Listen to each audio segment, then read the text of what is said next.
देखो वीज़ा के मामले में बहुत बड़े घपले चल रहे हैं।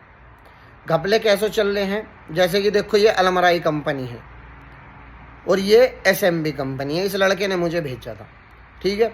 तो मैंने इससे बोला था कि भाई तू मुझे उससे एजेंट से पूछ के बता कि क्या वीज़ा पे अलमराई लिख के देगा वो या एसएमबी लिख के देगा, क्योंकि अलमराई एक वीआईपी कंपनी है और एसएमबी एक अच्छी कंपनी है। तो उस एजेंट का क्या जवाब आया था, एजेंट बोल रहा था कि नहीं ये ट्रांसफ़र हो जाएगा, यानी कि वीज़ा दूसरा लगेगा लेकिन ये अलमराई में ट्रांसफ़र हो जाएगा।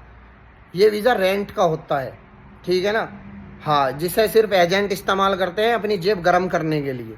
तुम्हें पेपर कोई और सा दिखाएंगे और वीज़ा तुम्हारा कोई और सा लगाएगा। वीज़ा का तुम्हें कैसे पता करना है असली है या नहीं है, मैं बताता हूँ।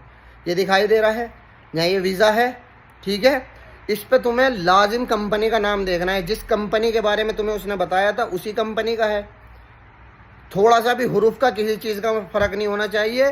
कंपनी का नाम गूगल करो, गूगल में एक क्या बोलते हैं उसको, विकिपीडिया पे सारी डिटेल आ जाती है कोई सी भी कंपनी की, ठीक है। वहीं से नाम देखो, फिर वीज़ा का नाम देखो, नहीं सेम है मत आओ, ज़रूरत नहीं है आने की।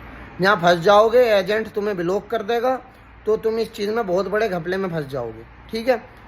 तो मेरे भाई इस चीज़ का ख़ास तौर से ध्यान रखो बहुत एहतियाती के साथ, क्योंकि एजेंटों के पास काम नहीं है तो वे तरह तरह के हथकंडे इस्तेमाल कर रहे हैं।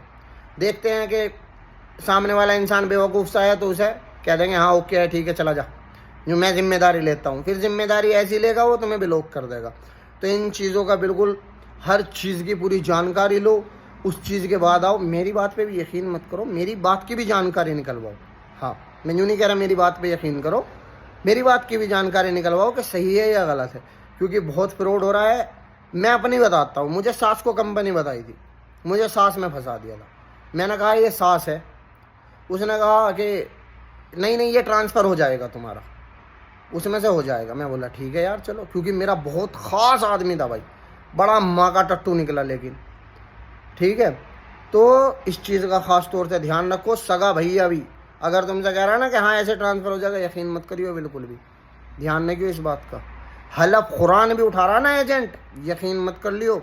हाँ, क्योंकि इनका कोई दीन ईमान नहीं होता है, ये ज़रा से पैसों के मारे अपना दीन ईमान बेच दे।